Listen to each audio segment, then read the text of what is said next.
I knew my time at the company was effectively over long before anyone handed me a security escort or a cardboard box.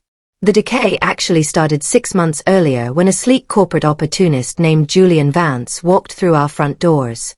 He wore tailored designer clothes, flashed an artificial smile, and treated our cutting-edge laboratory like a personal playground built solely to inflate his own ego and line his pockets. My name is Paige, and I am not the type of person who chases social media clout or speaks at trendy tech conferences. I am the lead engineer who spent 5 grueling years hunkered down in a quiet office with noise-canceling headphones, pouring my soul into lines of complex code. I single-handedly built our diagnostic platform, a revolutionary system capable of detecting rare cellular anomalies with absolute precision long before a patient shows symptoms. The key detail our new chief executive failed to grasp was that I never actually surrendered ownership of my core invention. Years ago, I structured a strict licensing agreement that allowed the firm to use my software engine without owning the underlying technology. They were simply renting the machinery. If they ever breached the explicit terms of our contract or stopped honoring the deal, I retained the absolute right to pull the plug instantly. Julian arrived with a mandate to scale our operations, which was just corporate doublespeak for inflating our market valuation before flipping the enterprise to high-profile venture capitalists. During his very first walk through R&D, he picked up a delicate diagnostic component like a toy and casually suggested we rebrand our life-saving medical tool as a trendy wellness gadget.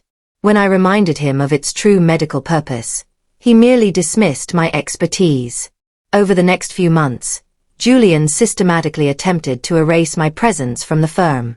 My name began mysteriously disappearing from official presentation slides, and critical strategy meetings were intentionally rescheduled to times when I was unavailable. He stood in boardrooms taking full credit for my complex neural algorithms, explaining my personal life work to clueless investors who could barely comprehend the basic fundamentals of our software framework. The situation reached a critical point when I discovered a leaked internal document sitting casually on a breakroom counter. It was a memo from Julian to the board of directors stating that legacy technical staff had become a friction point for our upcoming sale to a massive investment group. He explicitly outlined a plan to handle the situation and eliminate my authority, reducing my 5 years of relentless sacrifice to a simple corporate inconvenience. Instead of panicking, I quietly opened my personal archives and verified the exact legal protections built into my original license agreement.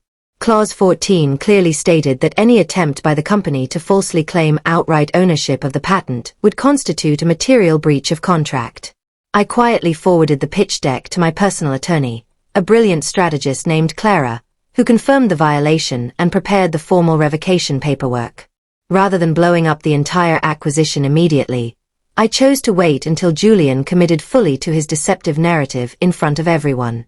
Over the following week, Julian celebrated every minor legal milestone by ringing a massive brass gong in the center of the office.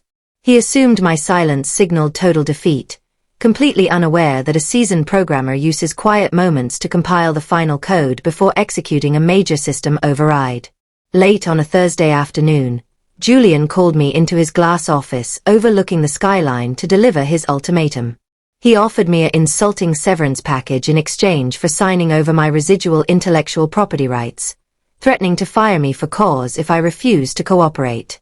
I calmly walked out of his office without arguing, spending the rest of the evening in the quiet warmth of the server room watching the status lights.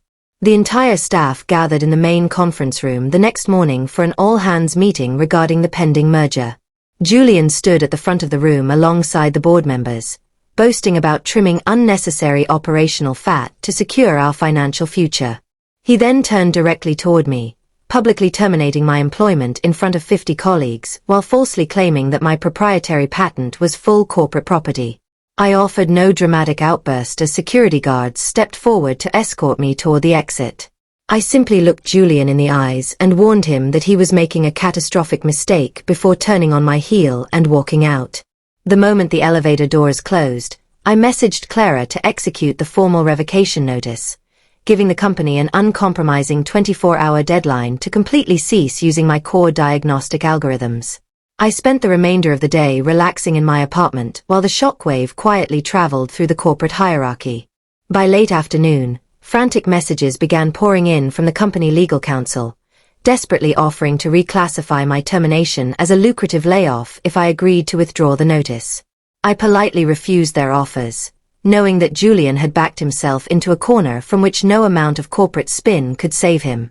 The following morning, I received a call from the lead legal counsel representing the acquiring investment firm, a sharp attorney named Arthur Vance. He sought to clarify the precise ownership status of our diagnostic platform after reviewing my attorney documentation. I explained that the company had no legal right to sell software they did not own, making it clear that without my primary algorithm, their multimillion-dollar acquisition was entirely worthless.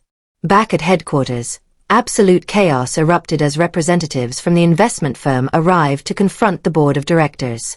During a tense standoff in the glass conference room, Arthur presented the formal revocation documents, informing everyone that operating the system without a valid license constituted immediate patent infringement.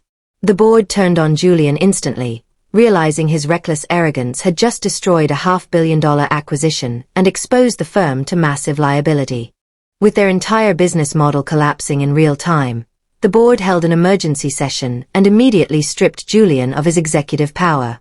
Security guards promptly removed him from the premises, mirroring the exact public humiliation he had orchestrated for me just 24 hours earlier. Soon after, board members began desperately emailing me, offering a seat on the board and a massive signing bonus if I agreed to restore the platform license. I declined their financial offers and demanded the complete return of all physical and digital assets related to my platform. Facing total financial ruin and a mass exodus of their remaining technical team, the board ultimately surrendered and signed a comprehensive asset transfer agreement.